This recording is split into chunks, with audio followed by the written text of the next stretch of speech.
Now, see, somebody wrote a question here that is good because it really talks about the dilemma of taxes, having to cut budget because of something called the circuit breaker, and better quality of life. So the City of South Bend is preparing to begin construction on the second phase of Riverside Trail and a plan for a 50-mile network of bicycle lanes. In light of potential budget cuts faced by circuit breaker, would you continue to see this as a priority for completion? I think that's a very good dilemma question, and we would start with Tom. On that last question, one thing I wanted to add was that obviously the biggest savings is going to be in energy. Anything that we can do to reduce our carbon footprint and to reduce the energy we use, either as a city, as a government, residences, businesses, anything we do, is going to help us a lot in terms of cost cutting. And it's a smart thing to do. It's a very moral thing to do. Now, the trail, absolutely. Quality of life is as important as anything else. If we don't feel good about living in South Bend, there's not much point, I guess. I commute on my bicycle. In fact, that trail down there, I used to go down and run my dog on that trail. I used to run on that trail before there was a trail, just grass along the river. As energy gets more expensive, as cost cutting gets more critical, there'll be a lot more of us walking, a lot more of us riding bicycles, a lot more of us looking for public transportation.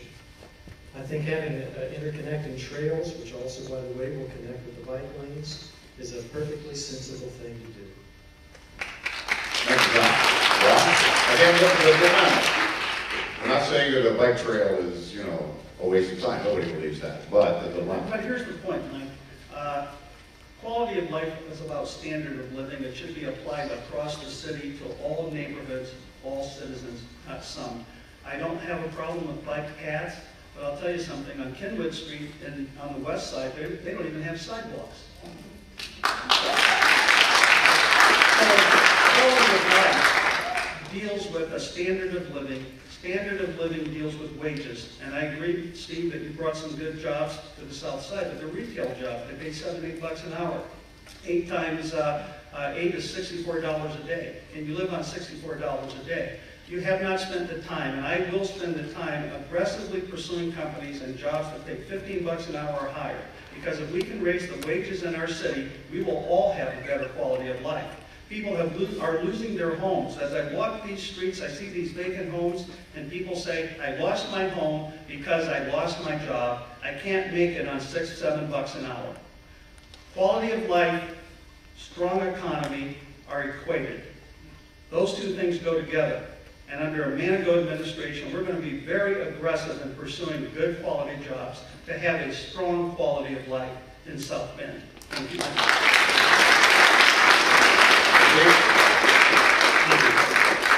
Juan, you just went through a litany of high-paying, high-tech jobs that are in the city of South Bend. So when you focus only on the south side, and Mr. Frick, I'd like to ask you if it's such a bad thing that we brought that retail to the south side.